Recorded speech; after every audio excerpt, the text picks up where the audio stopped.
بسم اللہ الرحمن الرحیم وَلَقَدْ يَسَّرْنَا الْقُرْآنَ لِلذِّكْرِ فَهَلْ مِن مُّدَّكِرٍ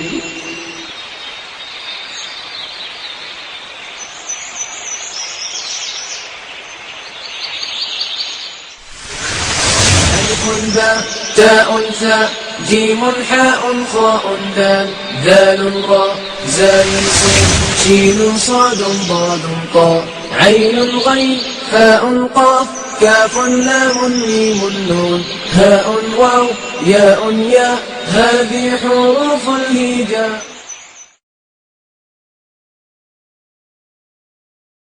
اعوذ باللہ من الشیطان الرجیم بسم اللہ الرحمن الرحیم. ایک بڑی پیاری حدیث ہے نبی اکرم صلی اللہ علیہ وسلم کی. ایک مرتبہ اللہ کے رسول صلی اللہ علیہ وسلم اپنے حجرہ مبارک سے باہر مسجد میں تشریف لائے تو آپ نے دیکھا کہ صحابہ مسجد کے ایک کونے میں قرآن مجید پڑھ رہے ہیں اور پڑھا رہے ہیں. درس و تدریس کا سلسلہ جاری ہے تو آپ صلی اللہ علیہ وسلم کے چہرے مبارک پر خوشی اور بشاشت کے آثار نمودار ہوئے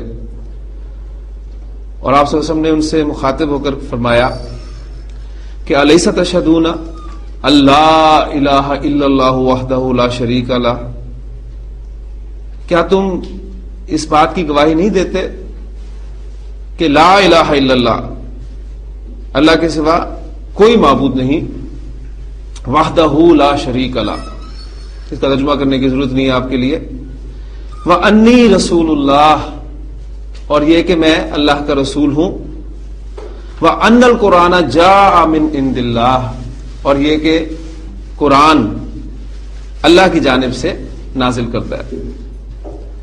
تو جو صحابی روایت کر رہے ہیں وہ کہتے ہیں قلنا، ہم نے کہا بلا یا رسول اللہ، کیوں نہیں اللہ کے رسول صلی اللہ علیہ وسلم، ہم گواہی دیتے ہیں. تو آپ نے فرمایا فَأَبْشِرُوا، تو خوشیاں مناؤ. کیوں؟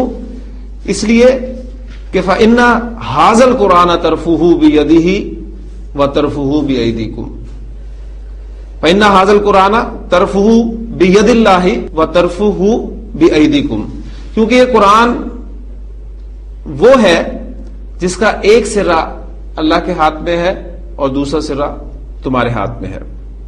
پھر آپ نے فرمایا فَتَمَسَّكُوا بِهِ، تم اس کو مضبوطی سے تھامے رکھو، اس کے ساتھ چمٹ جاؤ. اگر تم ایسا کرو گے فَإِنَّكُمْ لَن تَهْلِكُوا وَلَن تَضِلُّوا بَعْدَهُ أَبَدًا، تو تم اس کے بعد کبھی بھی نہ تو ہلاک ہوگے اور نہ گمراہ ہوگے.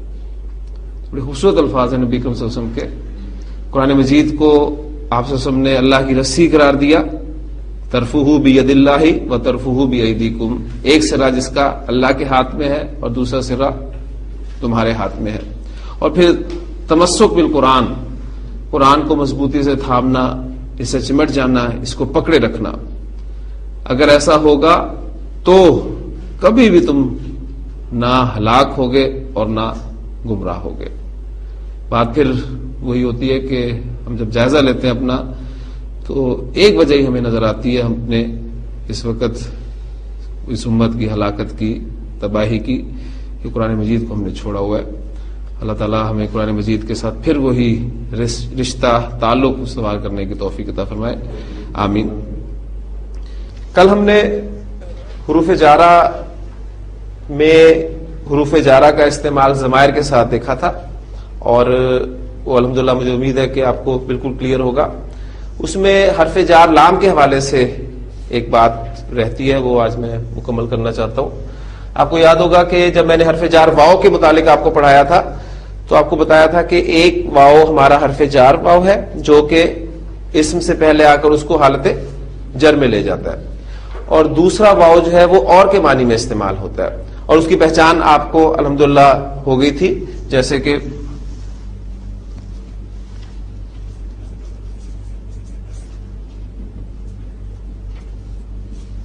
الشمس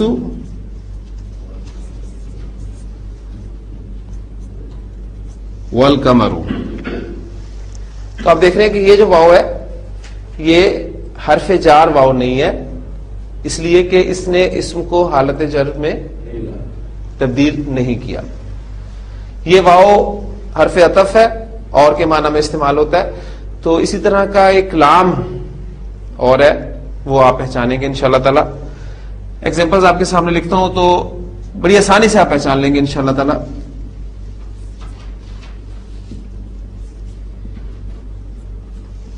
لی زیدن، یہ لام کون سا ہے؟ لام جارہ، اس لیے کہ اس لام کے بعد اسم جو ہے وہ حالت جر میں ہے. ایک اور لام میں آپ کے سامنے لکھ رہا ہوں،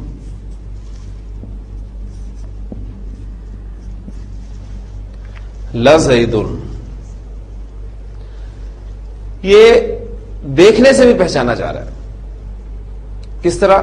آپ دیکھ رہے ہیں کہ لام جارہ پر زیر آتی ہے، اور یہ لام جو ہے اس پر زیر نہیں ہے، اس پہ زبر آئی ہوئی ہے. اور دوسری بات یہ ہے کہ اس کے بعد جو اسم ہے وہ حالت جر میں نہیں ہے، حالت رفع میں ہے، لزیدن. تو یہ والا لام جو ہے یہ لام جارہ نہیں ہے. یہ کون سا لام ہے؟ تو عربی زبان میں کسی اسم، کسی فعل یا کسی حرف، یعنی کسی بھی کلمہ کی تاکید کے لیے، اس پر زور دینے کے لیے ایک زبر والا لام استعمال کیا جاتا ہے جسے لام تاکید کہتے ہیں.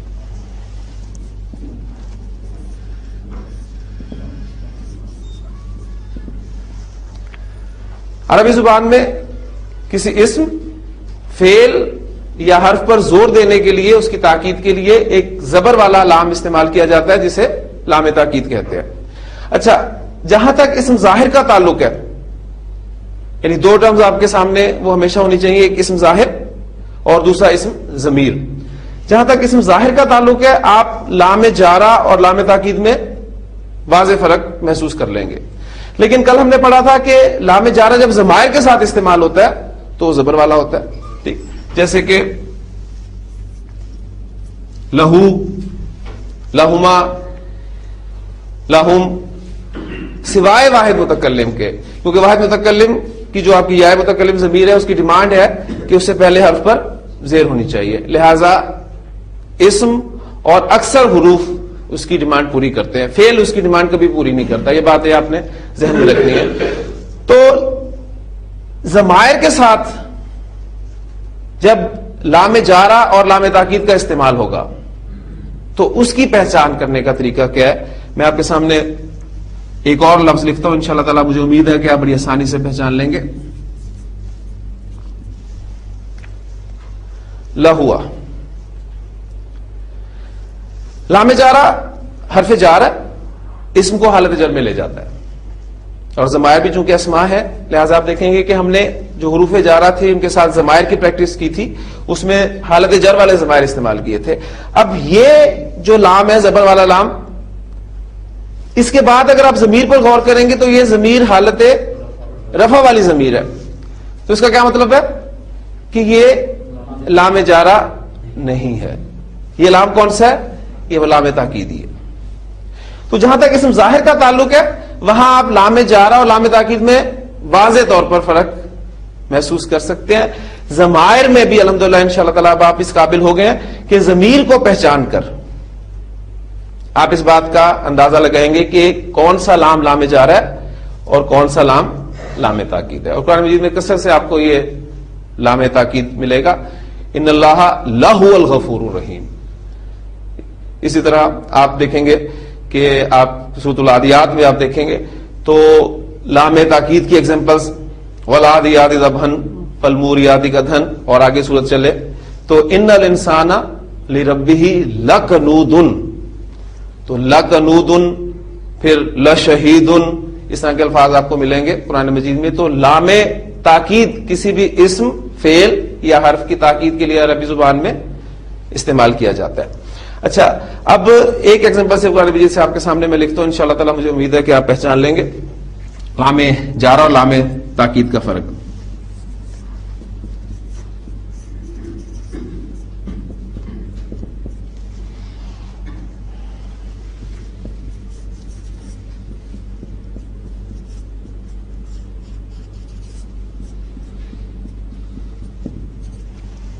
اب الحمدللہ حروف جارہ کے ساتھ ضمائر کا استعمال ہم پڑھ چکے ہیں، تو بہت ساری چیزیں آپ کے علم میں ہے. باقی فعل کا حصہ رہ گیا، وہ انشاءاللہ جب ہم فعل پڑھیں گے تو وہ بھی کلیئر ہو جائے گا، اور پھر آپ اس قابل ہوں گے کہ ان آیات کو آپ ان کا انالیسس کر سکیں گرامیٹیکلی. یہ کون سا لام ہے؟ لام جارہ، اس لیے کہ اس کے بعد آپ ضمیر دیکھ رہے ہیں، یہ حالت جر والی ضمیر ہے. جبکہ قرآن مجید میں ایک بڑی خوبصورت آیت ہے، وما حاذل حیات دنیا الا لہو و لعب وان الدار الاخرۃ لہی الحیوان.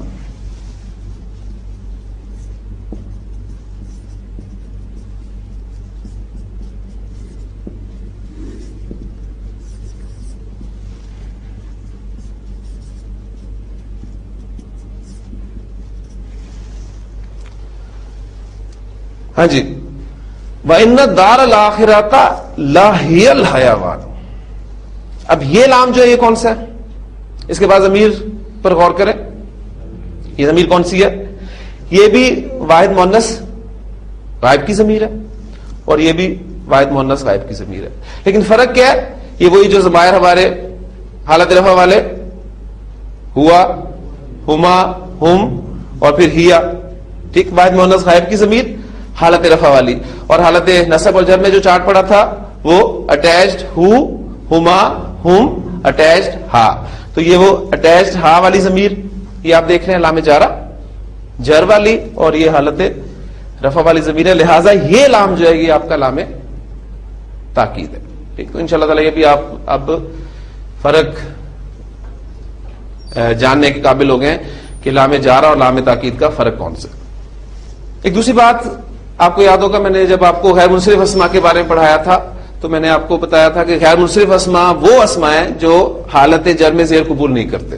ٹھیک، اس قاعدے کے دو ایکسیپشنز ہیں، جس میں سے ایک ایکسیپشن ہم پڑھ چکے ہیں الحمدللہ کہ غیر منصرف اسما پر جب الف لام داخل ہوتا ہے تو وہ حالت جر میں زیر قبول کر لیتے ہیں.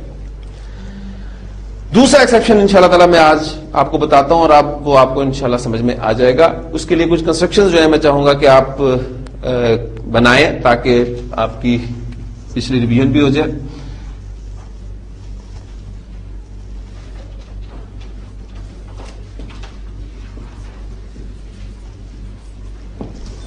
اللہ کی مساجد،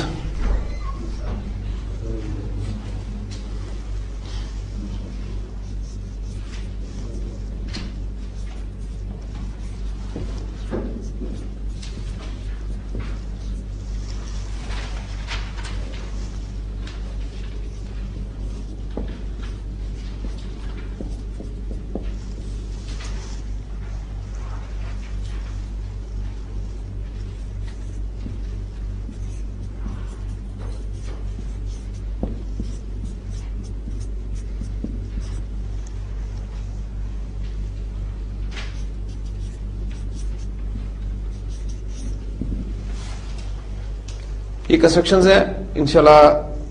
آج وہ جو غیر منصرف اسما کا حالت جر میں زیر قبول کرنے والا دوسری ایکسیپشن ہے اس کی، وہ ان ایگزامپل کے ساتھ انشاءاللہ تعالی کلیئر ہوگی.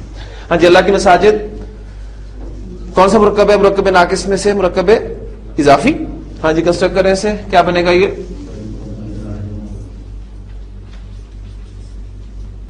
مساجد اللہ. یہاں ایک بات آپ نے ذہن میں رکھنی ہے کہ ہمارا اسم جو مساجد ہے یہ غیر منصرف اسم ہے، ایسی ہے نا، مساجدو، مساجدہ، مساجدہ، مساجد اللہ. ہاں جی، کچھ مساجد کے دروازے، اور یہ میں نے نکرہ کنسٹرکشن بنانے کے لیے یہ لکھا ہے کچھ. جی،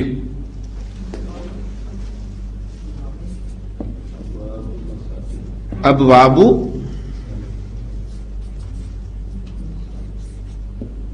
مساجدہ، مساجدو، مساجدہ، مساجدہ، ابواب مساجدہ، مساجد کے دروازے. اب دونوں کنسٹرکشن میں فرق کیا ہے؟ وہ نکرہ کنسٹرکشن ہے، یہ معرفہ کنسٹرکشن ہے. مساجد کے دروازے،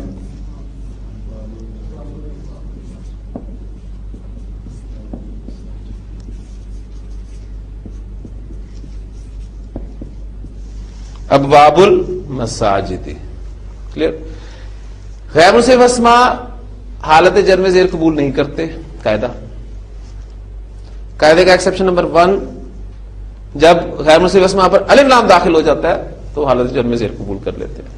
یہاں تک کلیئر ہو گیا. ابواب المساجد، اللہ کی مساجد کے دروازے. ہاں جی، کون سا مرکب ہے یہ؟ کمپلیکس مرکب اضافی در مرکب اضافی پیچیدہ مرکب اضافی.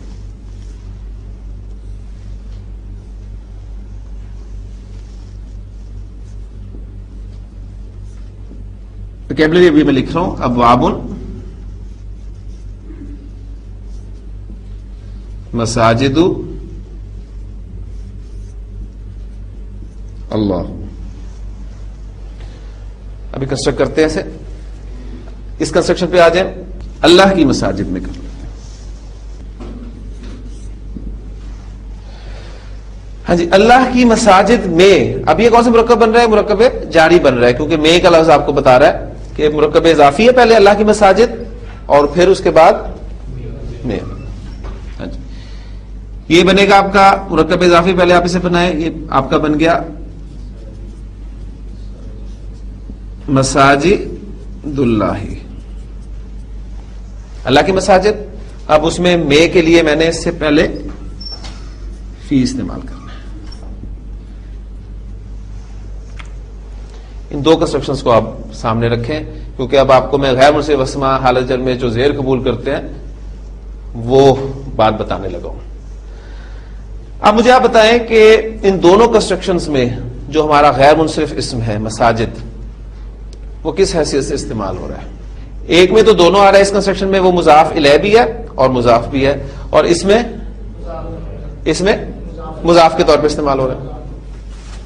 ٹھیک، تو کامن کیا نکلا؟ مضاف.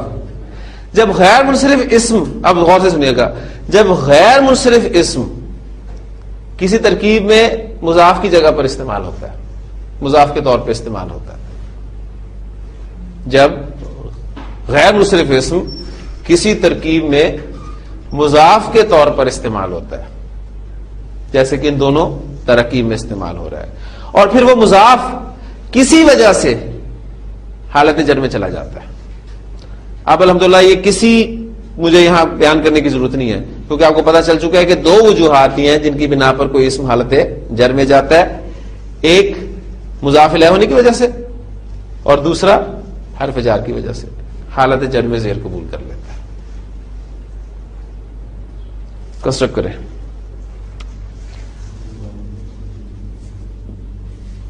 اب وابو مضاف پر مضاف کی قواعد اپلائی کیے، مضاف الیہ پر مضاف الیہ کے.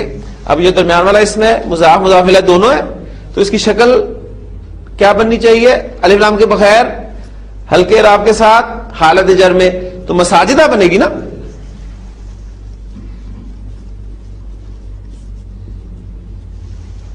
لیکن چونکہ یہ مضاف کے طور پہ استعمال ہو رہا ہے اس کنسٹرکشن میں، اور اس کا مضاف الیہ ہونے کی وجہ سے حالت جر میں بھی جا رہا ہے، لہذا اس کنسٹرکشن میں یہ حالت جر میں زیر قبول کر لے گا.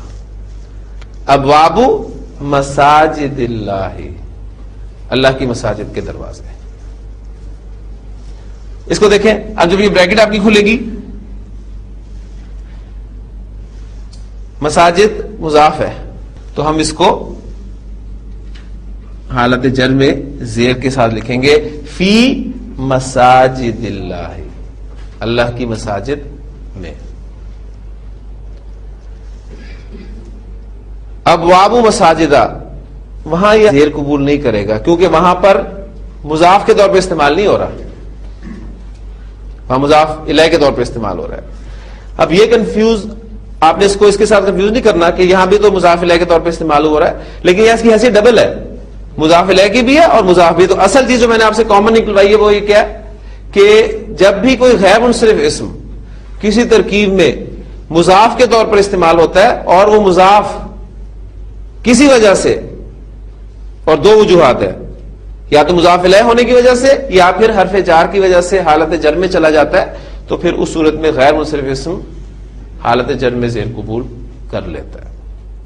ہاں جی، ایک سوال آیا میں آپ کے سامنے رکھتا ہوں، آپ بھی غور کریں اس پہ کہ اس کو ہم ابواب المساجد اللہ کیوں نہیں کہیں گے؟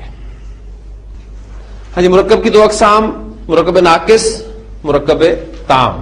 مرکبات ناقصہ الحمدللہ ہم نے پڑھ لی ہیں، سمجھ لی ہیں، ذہن میں ہمارے آ گئے ہیں. آج انشاءاللہ تعالی ہم مرکب تام کا آغاز کرتے ہیں، جو کہ مرکبات کی دوسری قسم ہے. تام کے معنی ہوتے ہیں مکمل کے. ٹھیک، تو مرکب تام ایک مکمل مرکب، ایک ایسا مرکب، کم از کم دو اسما کا ایسا مرکب جس میں بات پوری ہو جائے، مرکب تام کہلاتا ہے. مرکب تام کو جملہ بھی کہتے ہیں. ٹھیک، جملہ. اور چونکہ ہم نے ابھی تک اسم ہی پڑھا ہے، لہذا ہم آج جملہ اسمیہ اس کا آغاز کریں گے. اور جملہ اسمیہ سے مراد وہ جملہ ہے جو اسم سے شروع ہو. اسم سے شروع ہونے والا جملہ جملہ اسمیہ کہلاتا ہے. پہلے میں آپ کے سامنے اردو میں ایگزامپل رکھتا ہوں، پھر اس کے بعد انشاءاللہ تعالی ہم اس کو انگریزی کی مدد لیتے ہوئے عربی میں ٹرانسلیٹ کرنے کی کوشش کریں گے. میرے پاس جملہ ہے،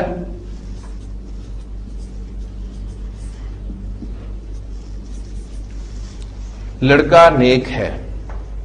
ایک مکمل جملہ ہے اور انتہائی سادہ اور آسان ترین جملہ ہے، لڑکا نیک ہے. لیکن عربی زبان میں اس سٹیج پر آپ کے لیے اس جملے کو کنسیڈر کرنا مشکل ہے جب تک آپ اس کے قواعد نہیں پڑھ لیں گے کہ عربی زبان میں جملہ کیسے بنایا جاتا ہے.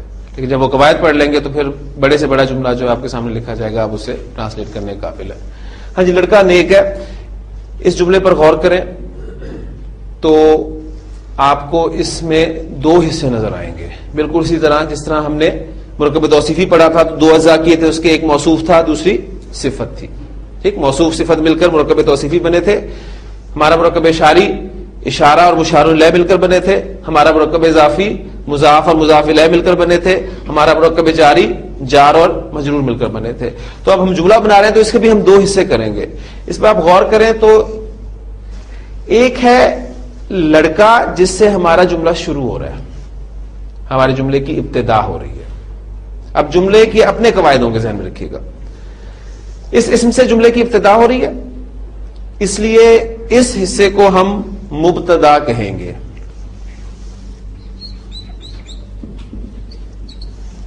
مبتدا وہ اسم ہے جس سے آپ کے جملہ اسمیہ کی ابتدا ہوتی ہے، اور انگریزی میں آپ اسے سبجیکٹ کے طور پہ سمجھ سکتے ہیں، پورے طور پہ سمجھ میں آ جائے گا. اب جس اسم سے جملے کی ابتدا ہو رہی ہے اس کے بارے میں کچھ بتایا جا رہا ہے جملے کے دوسرے حصے میں کہ وہ نیک ہے. مبتدا اور اس کے بارے میں خبر دی جا رہی ہے کہ وہ نیک ہے. جو خبر دی جائے اسے جملہ اسمیہ کا ہم حصہ خبر کہیں گے، اور انگریزی میں آپ اسے پریڈیکیٹ کے حوالے سے جان سکتے ہیں.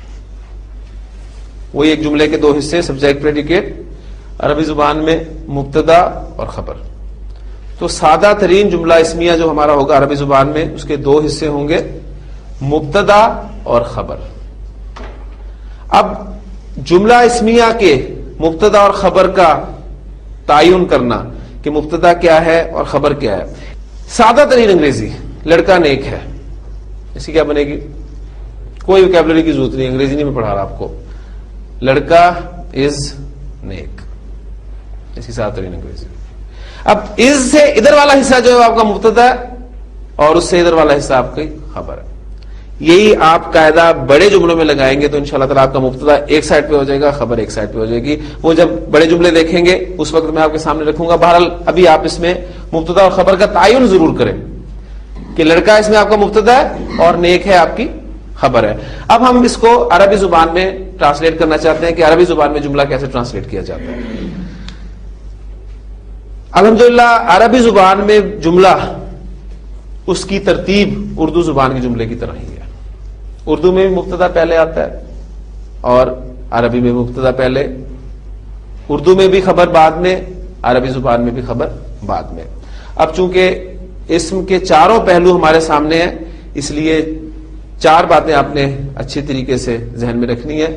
پہلی بات تو یہی کہ مبتدا شروع میں، خبر اس کے بعد. ایک اب ہم نے جو چار پہلو اسم کے پڑھے اس کے حوالے سے کچھ باتیں آپ کے سامنے رکھ دوں. وسعت کے اعتبار سے آپ کا مبتدا عام طور پر معرفہ ہوتا ہے اور خبر عام طور پر نکرہ ہوتی ہے.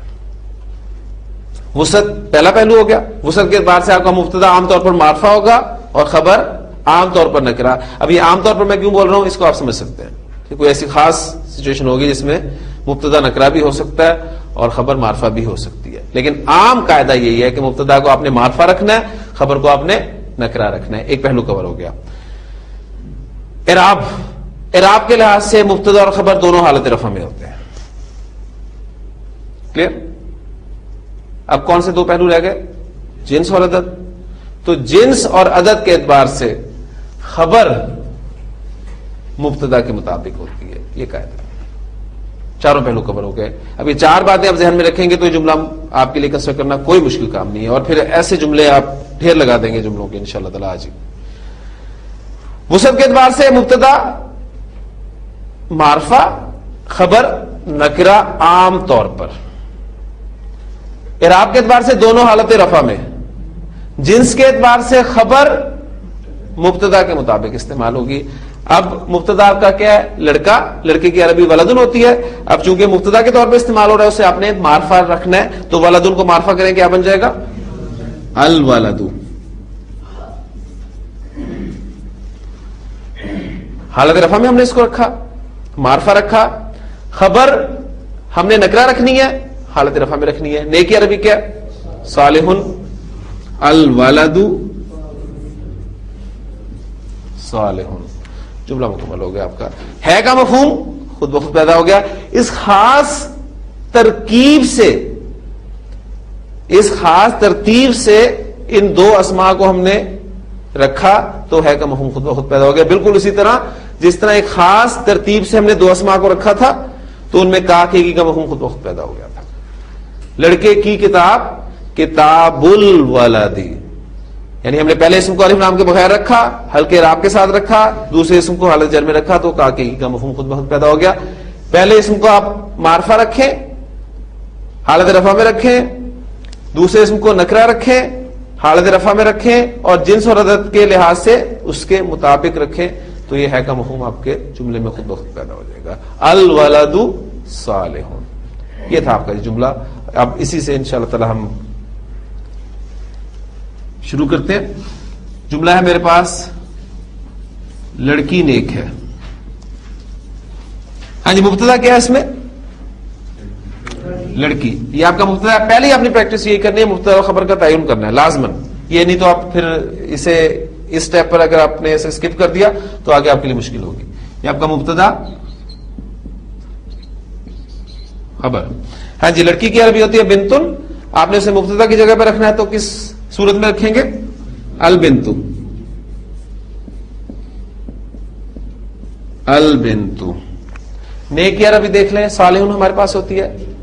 ٹھیک ہے, صالحون تو ہم نے اسے رکھنا ہی رکھنا نکرہ, لیکن جنس اور عدد میں مبتدا کے مطابق رکھنا ہے تو وہ کیا شکل ہوگی؟ صالحۃ. البنت صالحۃ. کلیئر؟ اب جنس کلیئر ہوگی, نمبر کو بھی لے کے چلتے ہیں. دونوں لڑکے نیک ہیں.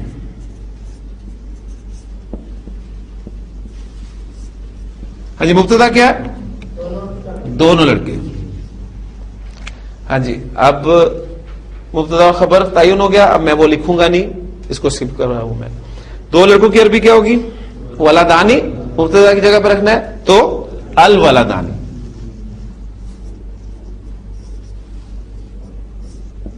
الولدانی. صالحن صالحانی. ماشاءاللہ. الولدانی صالحانی. کیونکہ خبر نے مبتدا کو فالو کرنا ہے دو اعتبارات سے, جنس اور عدد کے اعتبارات سے.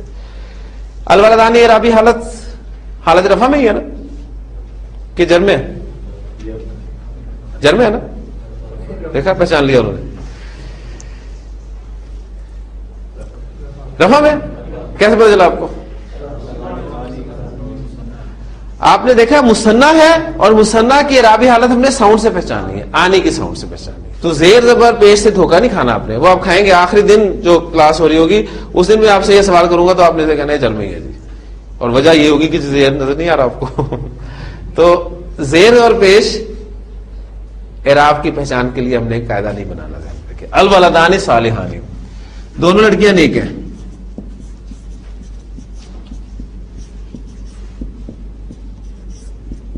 مبتدا دونوں لڑکیاں، خبر نیک ہیں. جی بنتن سے بنتانی اور البنتانی،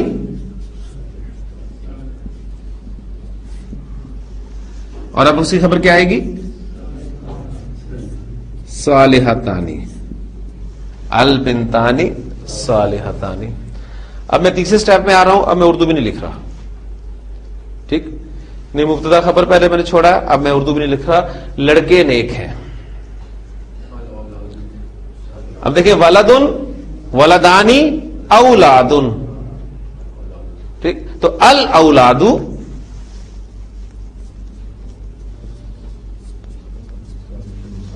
صالحون،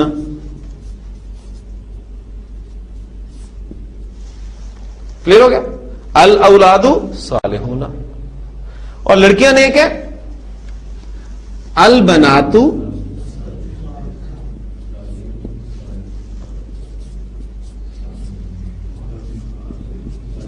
صالحات. تو دو اسماء کو ہم نے لے کے الحمدللہ ان کی جنس اور عدد کے اعتبار سے پہلو کور کر لیے. الولد صالح، البنت صالحات، الولدان صالحان، البنتان صالحتان، الاولاد صالحون، البنات صالحات. اب دیکھیں اردو میں نیک ورڈ جو ہے وہ مذکر، مؤنث، واحد، مثنیٰ، جمع سب کے لیے استعمال ہو رہا ہے، لیکن عربی زبان میں فرق ہے. تو یہ عربی زبان کی خوبصورتی ہے. تو امید ہے کہ آپ کو جملہ، سادہ ترین جملہ کنسٹرکٹ کرنا آ گیا. بس آپ نے جو چند باتیں ذہن میں رکھنی ہے وہ لازماً آپ کے پیش نظر رہنی چاہیے. مبتدا شروع میں، خبر اس کے بعد. وسعت کے اعتبار سے مبتدا آپ کا معرفہ، خبر نکرہ عام طور پر. اعراب کے اعتبار سے دونوں حالت رفع میں، اور جنس کے اعتبار سے خبر اور عدد کے اعتبار سے خبر مبتدا کے مطابق استعمال ہوگی. لیکن جب چھوٹے چھوٹے جملے کرتے ہیں ہم، اللہ رحم کرنے والا ہے.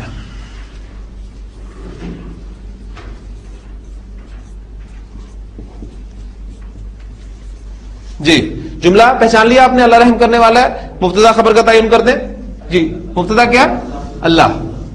اللہ از رحم کرنے والا.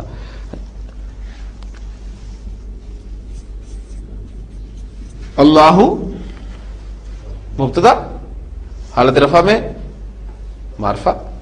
خبر رحم کرنے والے کی ٹرانسلیشن کیا ہوتی ہے؟ رحیم. اللہ رحیم. سادہ ترین جملہ، اللہ رحیم، اللہ رحم کرنے والا ہے. جی اگلا جملہ، محمد صلی اللہ علیہ وسلم رسول ہیں. مبتدا محمد صلی اللہ علیہ وسلم از رسول.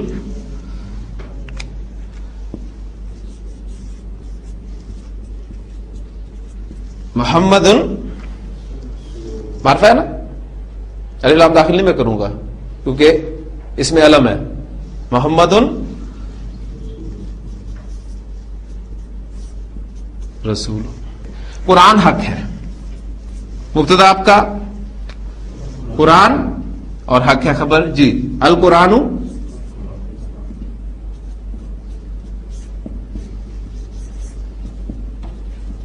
حق، قرآن حق ہے. مسجد وسیع ہے.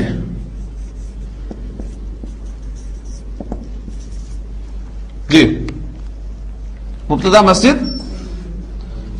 المسجد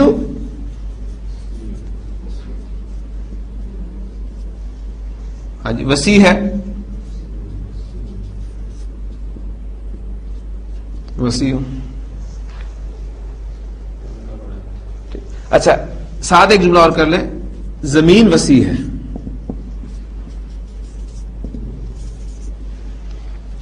مبتدا زمین اور وسیع ہے خبر ہوگی. جی الارض.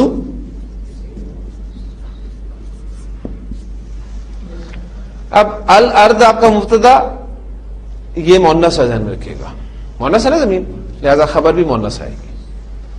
تو وسیع کی عربی وسیعن بھی ہوتی ہے اور واسعن بھی ہوتی ہے. ٹھیک ہے، دونوں استعمال. جس طرح ہم نے پڑھی تھی رحیمن اور راحمن دونوں لفظ استعمال ہوتے ہیں، اس لیے الارض واسعۃ.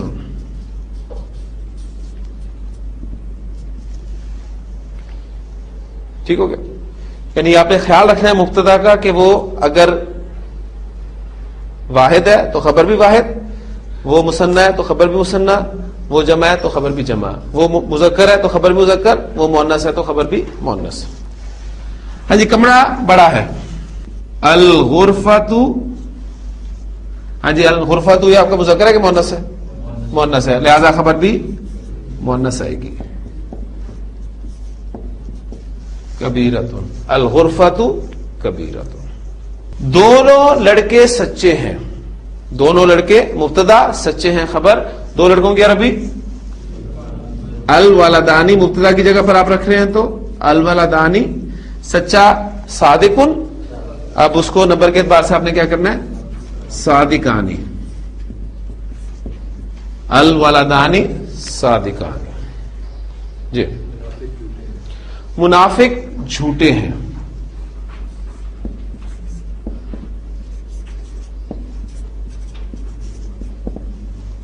ہاں جی، منافقن، منافقن، منافقن، منافقانی، منافقینی، منافقینی، منافقون، منافقین، منافقین. تو منافقون اور مبتدا کے طور پہ آ رہا ہے تو المنافقون.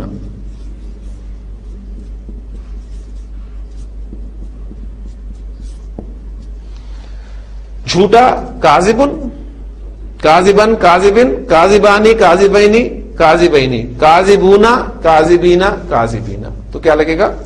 کاذبون. المنافقون کاذبون. جی. دونوں لڑکیاں محنتی ہیں. بنتن سے مثنی بنتانی اور مبتدا کی جگہ پر آ رہا ہے تو البنتانی. البنتانی. محنتی ہوتا ہے مجتہدن، مجتہدن. اب مجتہدن سے پہلے آپ مؤنث بنائیں گے مجتہدۃن، اور پھر اس کا مثنیٰ کیا بن جائے گا؟ مجتہدہ تانی. البنتانی مجتہدہ تانی. دیکھیں آپ کو جب بھی کوئی لفظ ملے مجتہدن، اس سے آپ مؤنث بنائیں. مؤنث بنانے کا قاعدہ آپ کو پتا ہے. آخری حرف کو آپ زبر دیں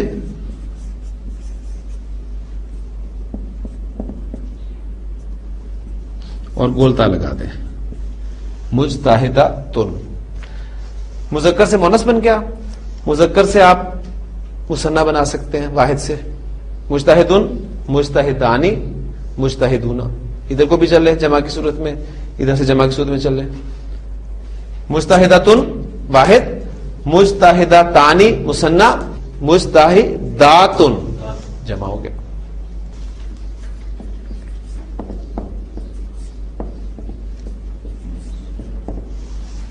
مبتدا آپ کا عورتیں. ہاں جی، عورتوں کی عربی نساؤن ہوتی ہے. النساء صالحات. النساء صالحات. اچھا، مرد اگر نیک ہو تو اس کی عربی کیا ہوگی؟ الرجال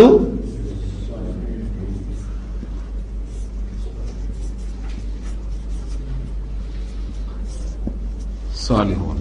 الرجال صالحون. یہاں تک کلیئر ہے؟ اب ایک سٹیپ جملہ اس میں آپ کو مزید بتانا چاہتا ہوں. آپ دیکھ رہے ہیں کہ آپ کا یہاں پر مبتدا جو ہے یہ جمع مکسر استعمال ہوئی ہے، اور جمع مکسر استعمال ہوئی ہے عاقل کی. آپ کو یاد ہے مرکب توصیفی میں ہم نے پڑھا تھا عاقل اور غیر عاقل کا تصور. عاقل مخلوقات انسان، جن اور فرشتے، اور باقی اس کے علاوہ غیر عاقل مخلوقات ہیں. یہاں پر جمع مکسر عاقل استعمال ہوئی ہے. اب میں آپ کو ایک جملہ بتا رہا ہوں جس میں آپ کا مبتدا جو ہے وہ جمع مکسر غیر عاقل کی ہے. مثلا میں کہتا ہوں قلم نئے ہیں. مبتدا قلم اور ہیں کا لفظ بتا رہا ہے کہ یہ جمع ہے. تو الاقلام قلم کی جمع اقلام، الاقلام جدیدتن. کلیئر ہو گیا جی یہ کنسپٹ. اگر آپ کا مبتدا غیر عاقل کی جمع مکسر ہے تو پھر خبر واحد مؤنث آئے گی. ایک ایک سٹیپ ہم آگے چلتے ہیں. کتابیں پرانی ہیں،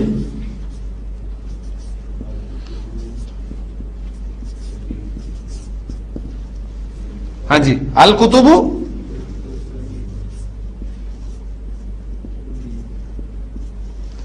پرانے کے لیے قدیمن کا لفظ استعمال ہوتا ہے تو ہونا چاہیے اصول قدیمون، لیکن اسلوب جب آپ کا مبتدا غیر عاقل کی جمع مکسر ہے تو خبر واحد مؤنث آئے گی قدیمتن.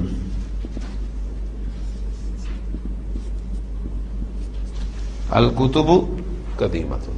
جی زید نیک ہے،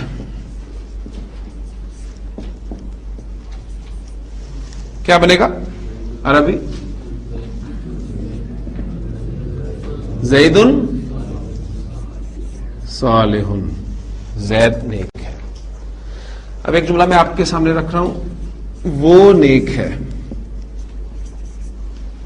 زید میرا دوست ہے، وہ نیک ہے. اب یہ وہ لفظ کیا ہے؟ ضمیر. آپ کو کانٹیکسٹ بتا رہا ہے کہ وہ کا لفظ جو ہے میں ضمیر کے طور پہ استعمال کر رہا ہوں زید کے لیے. ٹھیک. اب یہ آپ کا مبتدا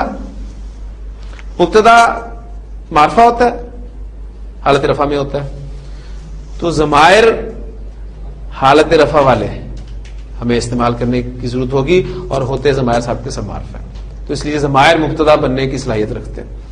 تو اب حالت رفع والا چارٹ جو ہے وہ ہمیں اب ضرورت پڑی ہے، اس کو تازہ کر لیں ذہن میں. یعنی third person, second person, first person کے ضمائر. ٹھیک ہو گیا. اور اس میں وہ آپ کا ہوا، ہما، ہم، ہیا، ہما، ہن، انت، انتما، انتم، انتی، انتما، انتنا، انا، نحن. تو وہ نیک ہے کی عربی کیا ہوگی؟ ہوا صالح. وہ نیک ہے. وہ دونوں نیک ہیں.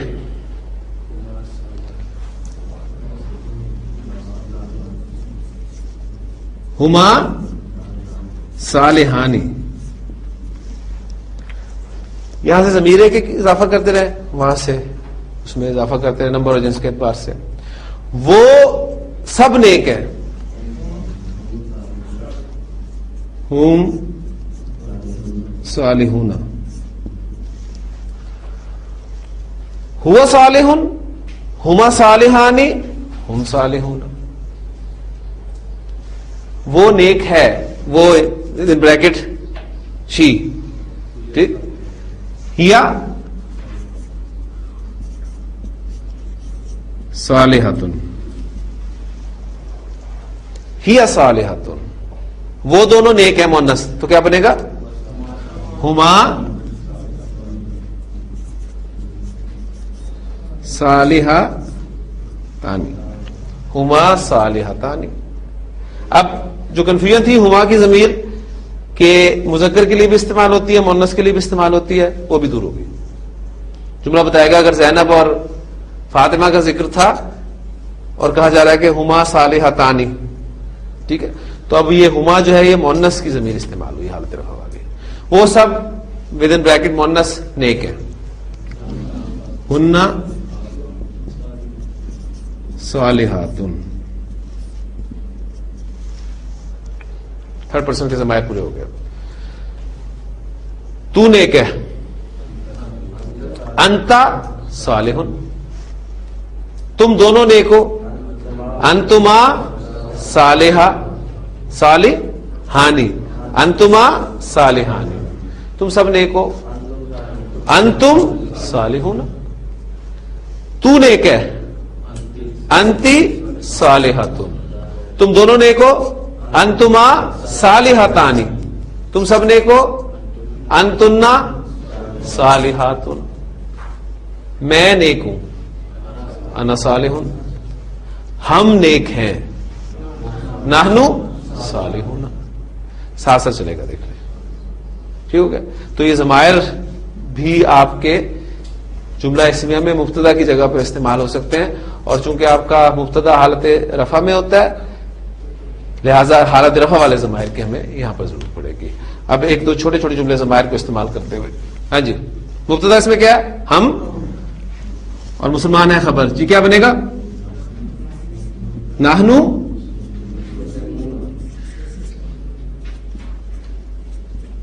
مسلمون، نحنو مسلمون. تم دونوں سچے ہو. انتما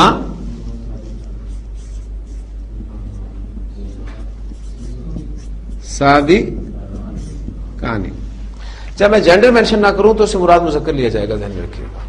یہ ایک اصول ہے. جب میں مؤنث بتاؤں گا تو آپ نے مؤنث بنانا ہے، نہیں تو آپ نے مذکر سے ٹرانسلیٹ کرنا ہے. وہ امین ہے، امانت دار ہے. کیا بنے گی؟ ہوا امین. وہ سچا ہے، ہوا صادق. محمد صلی اللہ علیہ وسلم کے بارے میں چھوٹا سا پیراگراف بھی آپ لکھنے کے اب قابل ہو جاتے ہیں انشاءاللہ تعالی. چھوٹے چھوٹے جملے بنانے آ جائیں گے آپ کو تو پورا پیراگراف آپ کر سکتے ہیں. محمد صلی اللہ علیہ وسلم اللہ کے رسول ہیں، وہ سچے ہیں، وہ امین ہیں، وہ عبداللہ کے بیٹے ہیں. اس طریقے سے چھوٹے چھوٹے جملے آپ الحمدللہ پر عربی زبان میں بنا سکتے ہیں، صرف مبتدا اور خبر کو سامنے رکھتے ہوئے. آخری بات جملہ اسمیہ کے حوالے سے،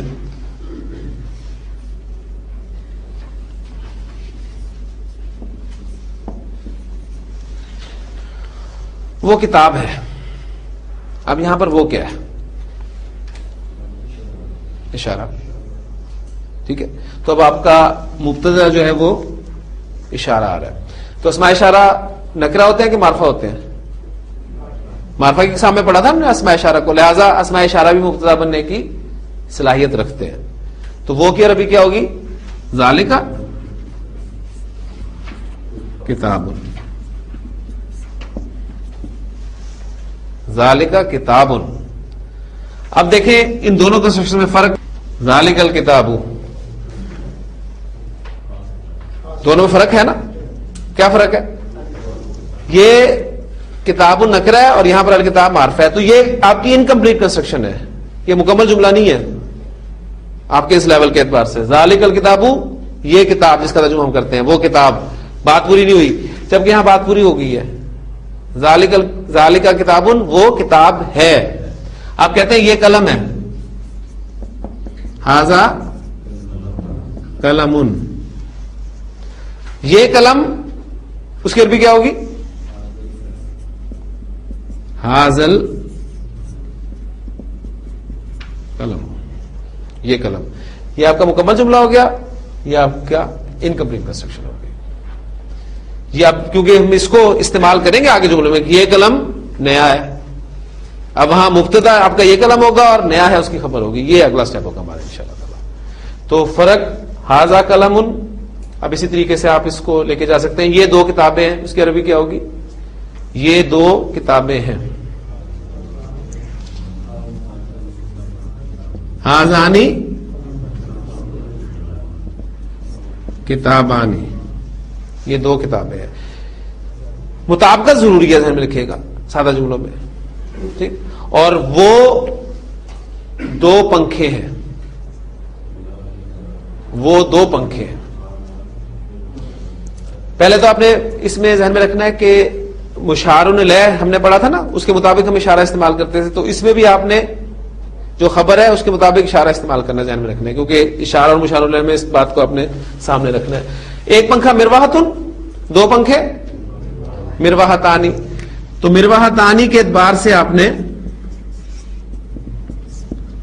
مبتدا کو استعمال کرنا ہے. وہ کیا ہوگا؟ وہ دو کے لیے اشارہ کیا ملے گا آپ کو مؤنث کے لیے؟ اشارے تازہ کر لیں ذہن میں، چارٹ کو سامنے رکھیں، چارٹ بھول جاتا ہے. یعنی ھذا، ھذانی، ھذینی، ھؤلائی، ھذہ، ھاتانی، ھاتینی، ھؤلائی. ذالکا، ذانکا، زینکا، اولئکا، تلکا، تانکا، تینکا، اولئکا. تو تلکا مؤنث کے لیے استعمال ہوتا ہے نا ایک کے لیے، اور دو مؤنث کے لیے کیا استعمال کریں گے؟ تانک. تانکا مرواحتانی. یہ کنسٹرکشنز اگرچہ قرآن مجید کی کنسٹرکشنز نہیں ہے، لیکن بات پھر وہی ہے کہ کنسیپٹ کلیئر کرنے کے لیے ہم اس کو کرتے ہیں، تاکہ آپ کو اسم کے چاروں پہلو جو ہیں، جو ہم نے آغاز کیا تھا کہ اسم ہماری سمجھ میں نہیں آ سکتا جب تک ہمیں اس کے بارے میں چاروں باتیں معلوم نہ ہوں. ہاں جی، کلیئر ہو گئی یہ چیز الحمدللہ. ان شاء اللہ تعالیٰ کل ہم جملہ اسمیہ میں مرکبات استعمال کریں گے ان شاء اللہ تعالیٰ. لازمی نہیں ہوگا کہ آپ کا مبتدا اور خبر جو ہے مفرد ہی ہو. اس ایگزامپلز میں جو بھی آپ نے ایگزامپلز کی اس میں آپ نے دیکھا آپ کا مبتدا بھی مفرد تھا، خبر بھی مفرد تھی، ایک لفظ تھا، سنگل ورڈ تھا. اب آگے ان شاء اللہ تعالیٰ جائیں گے تو آپ کا مبتدا مرکب ہو سکتا ہے، خبر بھی مرکب ہو سکتی ہے، اور اسی طرح یہ بڑھتی جائے گی چیز. سبحانک اللہم و بحمدک، نشہد ان لا الہ الا انت، نستغفرک و نتوب الیک.